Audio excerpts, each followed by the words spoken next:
नमस्कार मेरे नौजवान साथियों, कैसे हैं आप सब। आशा करता हूँ आप सभी स्वस्थ और प्रसन्न होंगे तथा लगातार सीख रहे होंगे। मैं Prem, assistant professor PSMPG college geography department Kannauj आपका स्वागत करता हूँ अपने YouTube channel @learn geography with Prem में। दोस्तों, हम जो नेट जेआरएफ एजीपी दिसंबर ज्योग्राफी सॉल्व पेपर 2018 की सीरीज चला रहे हैं, उसमें अभी तक हमने 60 प्रश्नों पर चर्चा कर ली है। ठीक है दोस्तों, अब हम चर्चा करते हैं आगे कुछ प्रश्नों पर। ठीक है दोस्तों, तो चलिए शुरू करते हैं आज का लेक्चर। दोस्तों, 61वें नंबर का प्रश्न है आपका कि निम्नलिखित में से कौन सा पद का प्रयोग सांस्कृतिक समूहों और उनके प्राकृतिक पर्यावरण के बीच संबंध को व्यक्त करता है। ठीक है, यानी कि एक तरफ मानव, दूसरी तरफ उसका प्राकृतिक पर्यावरण, तो किस प्रकार के ये पद का प्रयोग करते हैं। तो इसमें दोस्तों आपका है सांस्कृतिक परितंत्र यानी कल्चरल इकोलॉजी, सांस्कृतिक अभिसरण यानी कल्चरल कन्वर्जेंस, सांस्कृतिक प्रसरण यानी कल्चरल डिफ्यूजन, सांस्कृतिक भट्टी तल यानी कल्चरल हर्थ।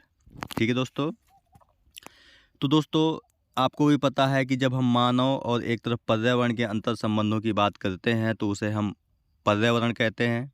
ठीक है, तो यहाँ पर सांस्कृतिक समूहों की बात की गई है, एक तरफ सांस्कृतिक समूहों की बात की गई है, तो आपका ये क्या कहलाएगा, सांस्कृतिक परितंत्र यानी कल्चरल इकोलॉजी कहलाएगा। तो पहला विकल्प इसका सही है। इसके बाद दोस्तों अगला प्रश्न है आपका कि भारत के किस राज्य समूह में 2011 की जनगणना के अनुसार अनुसूचित जनजाति यानी एसटी, शेड्यूल ट्राइब्स का आबादी का कुल आबादी से अनुपात सर्वाधिक है। यानी कौन से ऐसे विकल्प हैं जहां पर प्रतिशत में सर्वाधिक जनजाति पाई जाती है 2011 की जनगणना के अनुसार। ठीक है, मध्य प्रदेश, नागालैंड, झारखंड, मिजोरम, बिहार, राजस्थान, लक्षद्वीप, मिजोरम, नागालैंड, राजस्थान, झारखंड। तो इसका विकल्प नंबर तीसरा सही है दोस्तों आपका, यानी लक्षद्वीप और मिजोरम में 2011 के अनुसार सबसे अधिक जनजाति प्रतिशत में पाई जाती है। यहाँ परसेंटेज भी दिया गया है, इसे भी आप देख सकते हैं। लक्षद्वीप में 94%, 94.8%, मिजोरम में 94.4%, नागालैंड में 86.5%। और इसके साथ साथ और भी विकल्प हैं जो कि मध्य प्रदेश 21.1%, झारखंड 26.2%, बिहार 1.3%, राजस्थान 13.5%। लेकिन यदि आपसे सबसे अधिक जनजाति पूछे संख्या में तो सबसे ज़्यादा मध्य प्रदेश में पाई जाती है, लेकिन परसेंटेज में लक्षद्वीप में और राज्यों में मिजोरम में सबसे ज़्यादा पाई जाती है। तो ये आपको याद रखना है। और यहाँ पर आपको बता दें दोस्तों कि 2011 की जनगणना के अनुसार जो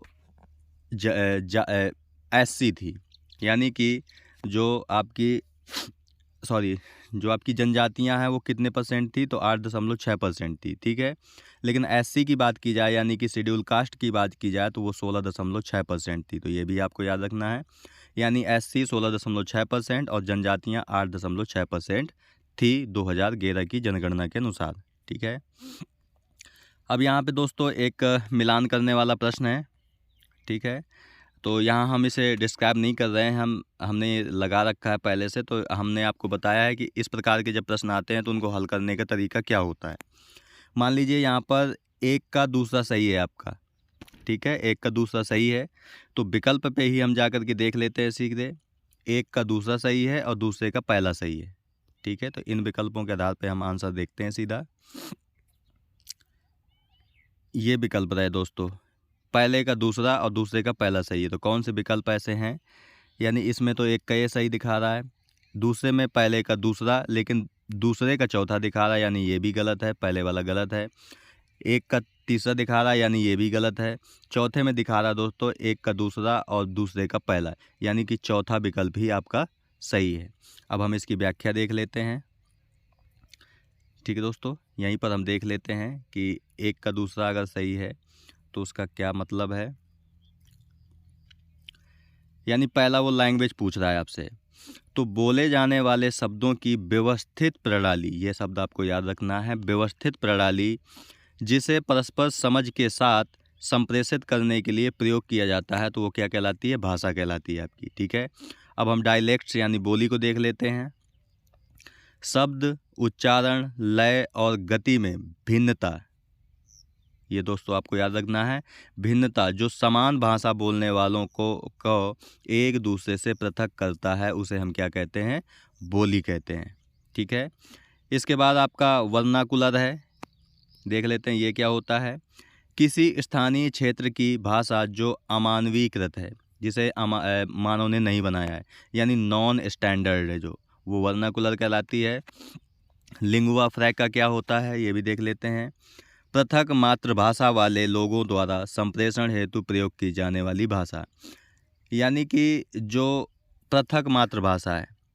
ठीक है, जैसे मान लीजिए कि कहीं पर इंग्लिश लोग ज़्यादा बोलते हैं, ठीक है, लेकिन वहाँ की मातृभाषा क्या है? हिंदी है, तो वो क्या होगी आपकी? लिंगुआ फ्रैंका। या कह सकते हैं जहाँ पर दो भाषाएं बोली जाती हैं मातृभाषा के साथ, उसे ही हम लिंगुआ फ्रैंका कहते हैं। ठीक है दोस्तों, चौथे विकल्प 64 नंबर प्रश्न पर चलते हैं दोस्तों। ये भी आपका मिलान करने वाला ही प्रश्न है, तो इसे हम सीधा सीधा ही देख लेते हैं, आंसर तक ही जाते हैं। ठीक है, पहले का दोस्तों आपका चौथा सही है, तो विकल्प पर हम जा कर के देखते हैं कि एक का चौथा किस में सही है, वहीं से आपका आंसर निकल आएगा दोस्तों। तो दोस्तों एक का चौथा आपके चौथे विकल्प में ही है। ठीक है, तो आपका चौथा विकल्प सही है, इसे अब हम व्याख्या कर लेंगे दोस्तों। ठीक है दोस्तों, कुछ ऊपर भी लिखा गया है कि राज्यों के वर्गीकरण की अवधारणा किसने दी थी? तो वाल्किन वर्ग ने दी थी। ठीक है, और राज्यों की क्षेत्रीय वृद्धि की जो संकल्पना दी थी वो रैडजेल महोदय ने दी थी। तो ये भी आपको याद रखना है डिफरेंस। अब हम इसकी व्याख्या देख लेते हैं। पुनः स्थान स्थानांतरण, यानी लोगों के स्थानिक चलन के कारण सांस्कृतिक शील गुणों का भौगोलिक अंतरण। ठीक है, पदानुक्रमिक प्रसरण, वर्ग केंद्र प्रणाली के माध्यम से ऊर्ध्वगामी या अधोगामी विसर्जन, विस्तार प्रसरण, यानी जब नवाचार की स्वीकार्यता या सूचना पूरे समाज में फैल जाती है तो उसे विस्तार प्रसरण कहते हैं। संक्रामण प्रसरण, यानी जब विस्तार सभी व्यक्तियों तथा केंद्रीय प्रदेश क्षेत्रों को एक समान रूप से प्रभावित करता है तो उसे संक्रामक प्रसरण कहते हैं। दोस्तों ऐसे प्रश्नों को आपको एक ही जगह पर नोट करते हुए चलना चाहिए, जैसे कि पहले ये था बोली और भाषा वाला, वर्नाकुलर और लिंगुआ फ्रैंका वाला, और दूसरा विकल्प दोस्तों ये है आपका। तो इन्हें आपको एक ही जगह पर नोट करते हुए चलना चाहिए, क्योंकि ये ऐसे प्रश्न लगातार बार बार पूछे जाते हैं। ठीक है, और इनमें हमें हमेशा ही कन्फ्यूजन रहता है। ठीक है, तो इन्हें आप अच्छे से समझ लीजिएगा। इसके बाद दोस्तों अगला प्रश्न है आपका कि निम्नलिखित में से कौन सा विषय या कार्य समवर्ती सूची में है। ठीक है, यहाँ पे समवर्ती सूची में पूछा गया है कि कौन सा है, तो इसकी हम व्याख्या देख लेते हैं दोस्तों कि समवर्ती सूची में बांटा गया है तो किसे रखा गया है। विकल्प से क्लियर हो जाएगा समवर्ती सूची। दोस्तों देख लेते हैं कि भारतीय संविधान की अनुसूची 7 के तहत विधायी विषयों को 3 सूचियों, संघ सूची, राज्य सूची और समवर्ती सूची में बांटा गया है। अवशिष्ट विषय संघ को प्रदान किए गए हैं। अवशिष्ट विषय की अवधारणा कनाडा से ली गई है। ठीक है, अनुच्छेद 248 समवर्ती सूची की अवधारणा ऑस्ट्रेलिया से ली गई है। अनुच्छेद 246 1 संघ सूची पर भारत के संसद को विधि बनाने की शक्ति प्राप्त है। ठीक है, समवर्ती सूची पर संसद एवं राज्य विधानमंडल दोनों विधि बना सकते हैं। अनुच्छेद 246 का 3 राज्य सूची पर राज्य विधानमंडल को विधि बनाने की शक्ति प्रदान की गई है। दिए गए विकल्प में समवर्ती सूची में कीमत को शामिल किया गया है, यानी कीमत नियंत्रण। ठीक है, यानी कीमत नियंत्रण जो है वो समवर्ती सूची यानी कि संघ या कह सकते हैं केंद्र और राज्य दोनों का काम है। ठीक है, यहाँ पे दोस्तों 3 शब्द आते हैं आपके। संघ सूची, इस सूची पर केवल केंद्र सरकार नियम बना सकती है। राज्य सूची, इस पर केवल राज्य सरकार सूची बना सकती है, यानी कानून बना सकती है। लेकिन जो समवर्ती सूची है उसमें संघ और राज्य दोनों ही कानून बना सकते हैं। ठीक है, तो समवर्ती सूची में कीमत नियंत्रण शामिल है। ठीक है दोस्तों, आगे देखते हैं अगला क्वेश्चन कि निम्नलिखित में से किस प्रकाशन के बाद राजनीतिक भूगोल के क्षेत्र में लेबेंस-राम की अवधारणा लोकप्रिय हुई थी। ठीक है, लेबेंस-राम शब्द आपको पता है कि रैडजेल महोदय ने दिया था, और किस पुस्तक में दिया था, तो पॉलिटिकल ज्योग्राफी में दिया था। ठीक है, रैडजेल महोदय ने पॉलिटिकल ज्योग्राफी पुस्तक लिखी, इसलिए राजनीतिक भूगोल का जनक किसे माना जाता है, तो रैडजेल महोदय को ही माना जाता है। ठीक है, तो दूसरा विकल्प सही है आपका। पहला विकल्प है आपका जियोग्राफिकल पिवट ऑफ हिस्ट्री, ये मैकिंडर महोदय के द्वारा लिखी गई पुस्तक है। ठीक है, making of political geography, foreign affairs, ठीक है, ये अलग अलग लेखकों के द्वारा लिखी गई हैं। तो दूसरा विकल्प सही है दोस्तों आपका 66वें नंबर क्वेश्चन का। इसका डिस्क्रिप्शन भी देख लेते हैं। रैडजेल ने 1897 में अपनी राजनीतिक भूगोल यानी पॉलिटिकल ज्योग्राफी पुस्तक प्रकाशित की, जिसमें उन्होंने लेबेंस-राम शब्द का प्रयोग या प्रतिपादन किया। इसका अर्थ होता है वास स्थान यानी लिविंग स्पेस। ठीक है, तो इसे भी आप याद रखेंगे, लिविंग स्पेस। इसमें उसने श्रेष्ठ और हीन प्रजातियों के विवाद को जन्म दिया, जिसने यह प्रचारित किया कि श्रेष्ठ प्रजाति यानी राष्ट्र के अपने क्षेत्र यानी साम्राज्य अथवा वास स्थान की हीन पड़ोसियों के मूल पर विस्तार अधिकार है। यानी कि जो शक्तिशाली राष्ट्र हैं वो कमज़ोर राष्ट्रों पर विजय प्राप्त करके अपना विस्तार कर सकते हैं।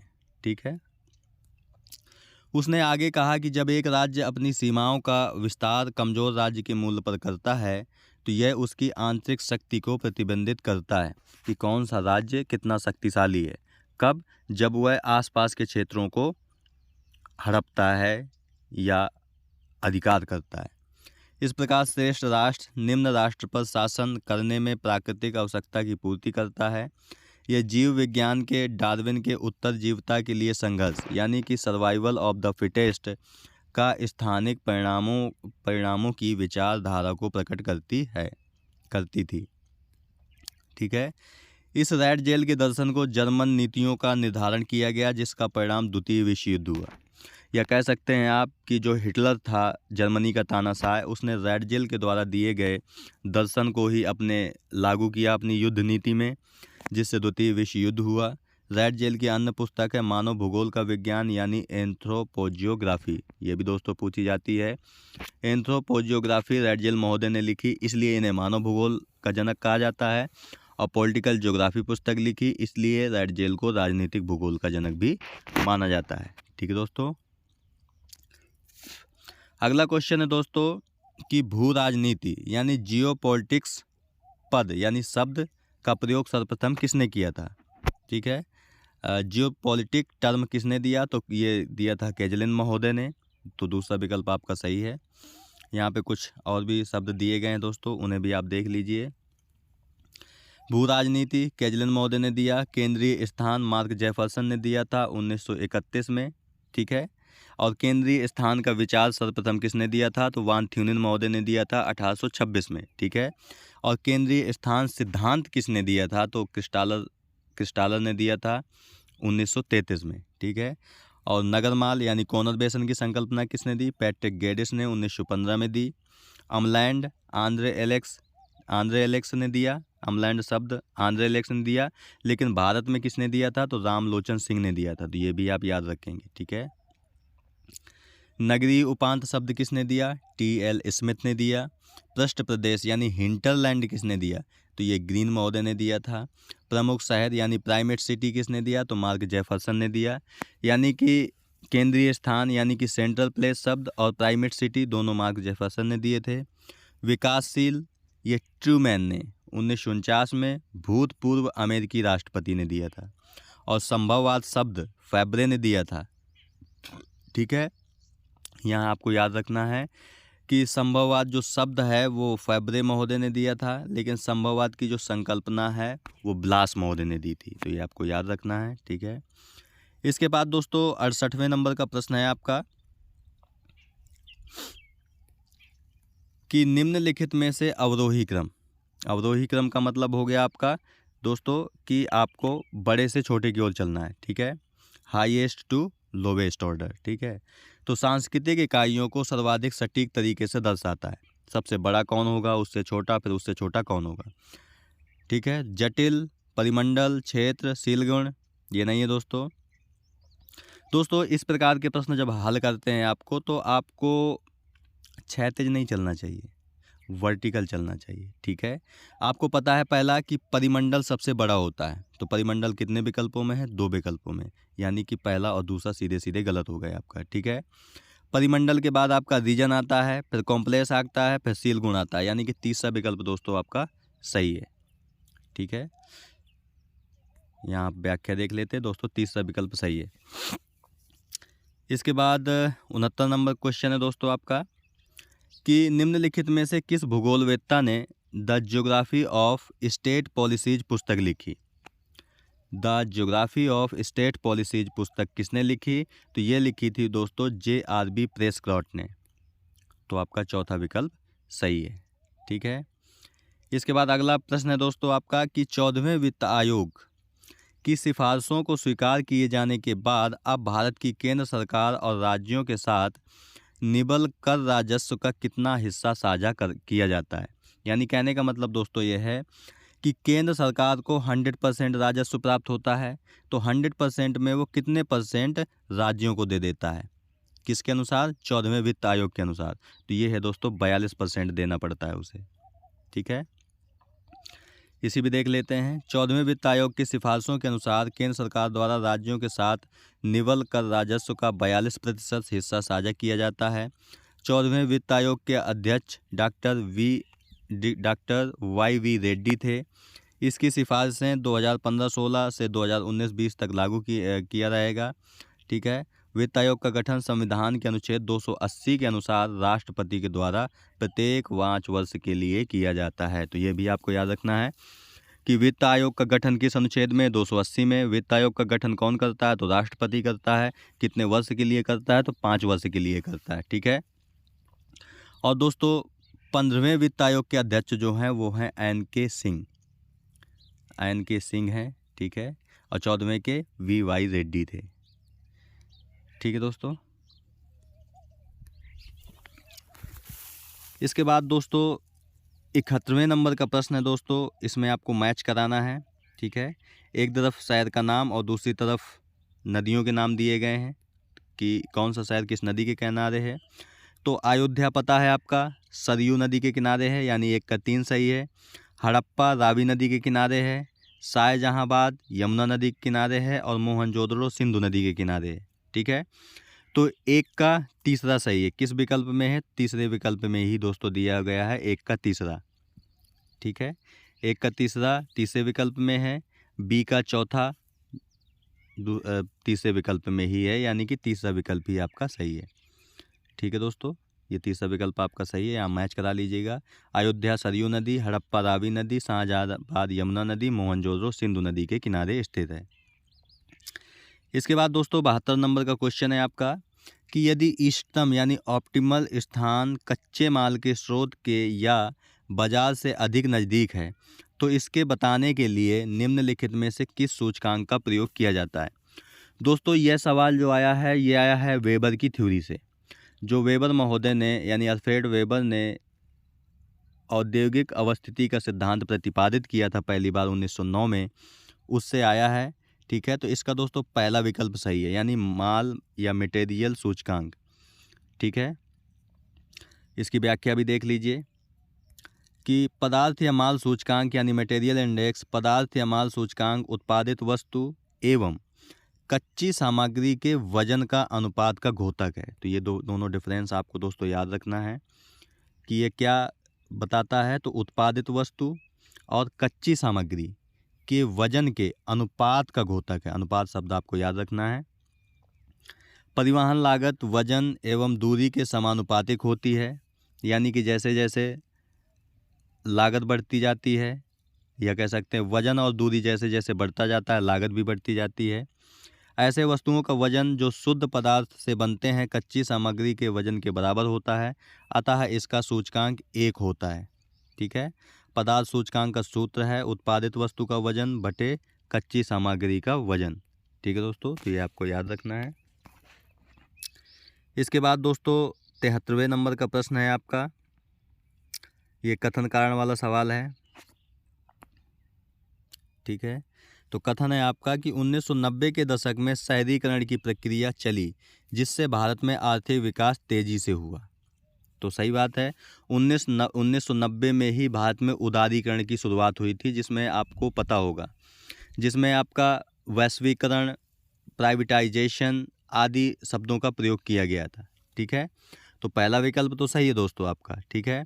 फिर दूसरा तर्क है इसका कि शहरीकरण की प्रक्रिया का परिणाम शहरी सेवाओं की बढ़ती कमी और शहरी जीवन की गुणवत्ता सूचकांक में समग्र ह्रास के रूप में हुआ। तो दोस्तों ये भी विकल्प आपका सही है, लेकिन तर्क कथन की व्याख्या सही नहीं करता है, तो इसका मतलब आपका दूसरा विकल्प सही है। ठीक है। दूसरा विकल्प आपका दोस्तों सही है।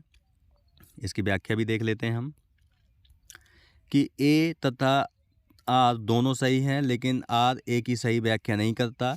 1900 दशक के बाद शहरीकरण की प्रक्रिया तीव्र हुई। शहरीकरण की प्रक्रिया तीव्र होने के कारण मुख्यतः प्रवसन, शहरीकरण की प्रक्रिया तीव्र होने के साथ शहरी सेवाओं का यथा विस्तार न होने से इनमें कमी आई और शहरी जीवन की गुणवत्ता सूचकांक में समग्र ह्रास हुआ। परंतु अब केंद्र एवं राज्य सरकारें शहरी जीवन की गुणवत्ता को बढ़ाने पर ध्यान दे रही हैं। जैसे आपको पता है कि स्मार्ट सिटी कार्यक्रम इंडिया में चल रहा है, जिसके तहत 100 शहरों को स्मार्ट सिटी बनाया जाएगा। ठीक है। और स्मार्ट सिटी कार्यक्रम की शुरुआत प्रधानमंत्री नरेंद्र मोदी जी ने 2015 में शुरू की थी, तो ये भी आपको याद रखना है। इसके बाद दोस्तों 74वें नंबर का क्वेश्चन है आपका, इसमें भी मैच कराने वाला क्वेश्चन है। ठीक है। तो इसे हम देख लेते हैं। एक तरफ आपका ब्रात क्षेत्र दिया गया है, दूसरी तरफ मध्य क्षेत्र दिया गया है। ठीक है। तो पहले का चौथा सही है, यानी कि केंद्रीय, सेंट्रल तो बस्तर है। पश्चिमी मतलब सौराष्ट्र, आपको पता है कि पश्चिमी जो सौराष्ट्र का मतलब है कि गुजरात और महाराष्ट्र।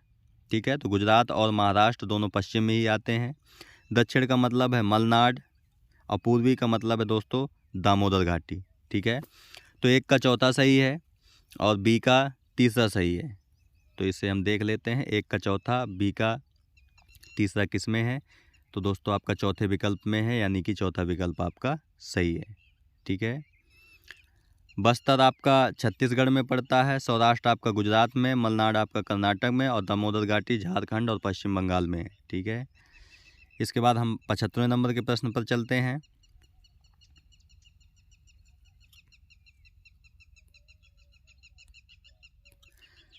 पचहत्तरवें नंबर पर प्रश्न है दोस्तों कि किस पंचवर्षीय योजना के दौरान नए शहर बसाने और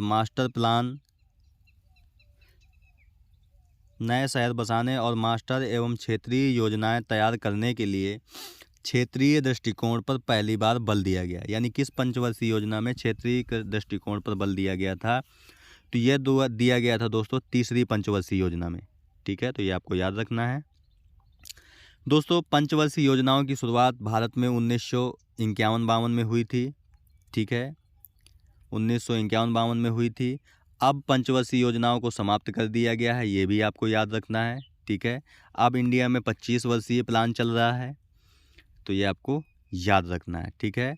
और प्रथम पंचवर्षीय योजना में जो प्राथमिकता दी गई थी वो कृषि को दी गई थी, और द्वितीय पंचवर्षीय योजना में जो प्राथमिकता दी गई थी वो उद्योगों को दी गई थी, और तीसरे में तो आपको बता ही दिया गया कि नए शहर बसाने और मास्टर एवं क्षेत्रीय योजनाएं तैयार करने के क्षेत्रीय दृष्टिकोण पर बल दिया गया था। ठीक है। तो दूसरा विकल्प सही है। इसके बाद दोस्तों आपका तीसरा प्रश्न है, आपका 76वें नंबर का प्रश्न है कि लघु और मध्यम आकार के शहरों के विकास में तेजी लाने के लिए लघु और मध्यम शहरों के समेकित विकास योजना किस पंचवर्षीय योजना के दौरान शुरू की गई थी। ठीक है। यानी यहाँ पे पूछा जा रहा है कि किस पंचवर्षीय योजना में छोटे और मध्यम शहरों के विकास के लिए समेकित विकास योजना लाई गई। तो ये लाई गई थी दोस्तों 6वीं पंचवर्षीय योजना में, यानी IDMST। ठीक है। मतलब integrated development of small and medium towns, ये लाया गया था 6वीं पंचवर्षीय योजना में। ठीक है दोस्तों। तो इसकी अब हम व्याख्या भी देख लेते हैं। दोस्तों डिफरेंस दोनों को याद रखना है आपको। नए शहर बसाने के लिए तीसरी योजना लाई गई थी, और समेकित विकास के लिए यानी कि लघु और मध्यम आकार के शहरों के विकास के लिए 6वीं योजना लाई गई थी। लघु और मध्यम आकार के शहरों के विकास में तेजी लाने के लिए लघु और मध्यम शहरों के समेकित विकास यानी IDMST योजना 1979-80 में प्रारंभ किया गया। यह केंद्र प्रायोजित परियोजना थी, यानी कि इसमें केंद्र का ही रोल था, राज्य का कोई रोल नहीं था। 6वीं पंचवर्षीय योजना में प्रारंभ किया गया।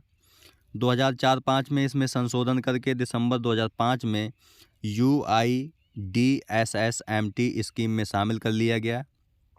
ठीक है, UIDSSMT का फुल फॉर्म है urban infrastructure development scheme for small and medium towns.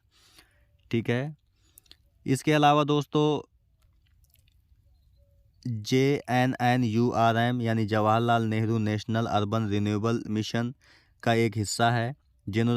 JNNURM को 3 दिसंबर 2005 को लॉन्च किया गया था। तो ये भी दोस्तों ये आपको याद रखना है। दोस्तों 77 नंबर का प्रश्न है आपका कि निम्नलिखित में से किस प्रकार के शहरों को भारत में ब्रिटिश शासन के दौरान प्लान तथा विकसित नहीं किया गया। यानी कहने का मतलब है कि ब्रिटिश शासन ने किस प्रकार के प्लान नहीं लाए हैं इंडिया में शहरों के विकास के लिए।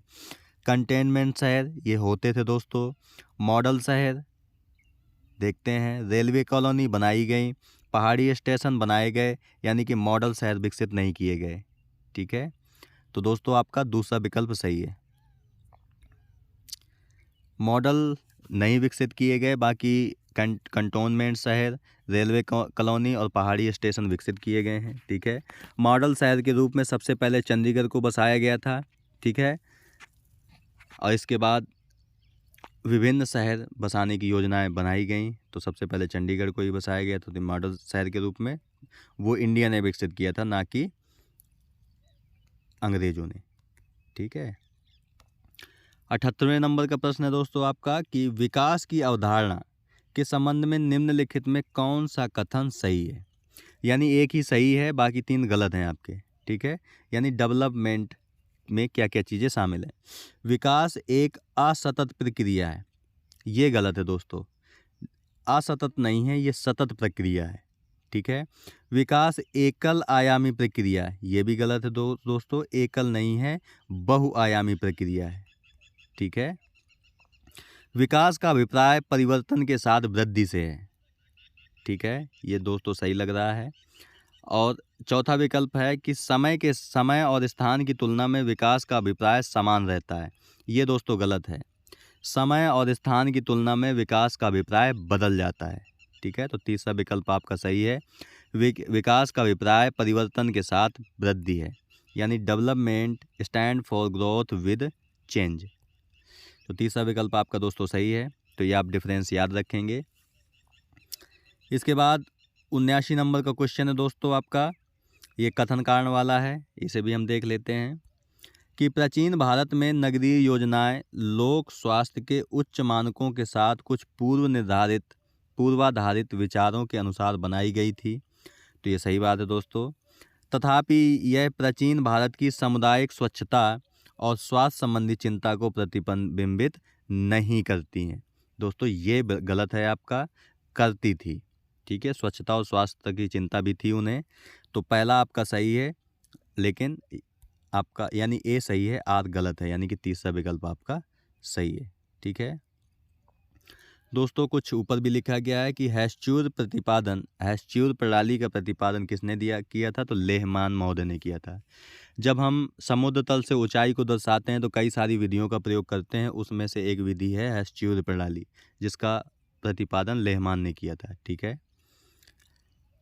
तो दोस्तों आपका जो सवाल था कि प्राचीन भारत में नगरीय योजनाएं लोक स्वास्थ्य के उच्च मानकों के साथ कुछ पूर्वाधारित विचारों के अनुसार बनाई गई, अतः अभिकथन ए तो सही है, लेकिन प्राचीन भारत की सामुदायिक स्वच्छता और स्वास्थ्य संबंधी चिंता को प्रतिबंधित करता है यानी नहीं करता है, ये गलत है आपका।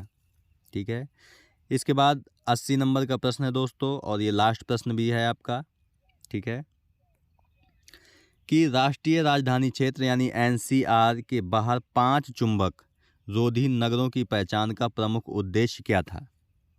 ठीक है, तो NCR के भीतर और बाहर आर्थिक गतिविधियों के विकेंद्रीकरण के लिए नीतियों को आगे सुदृढ़ करने के लिए, ठीक है,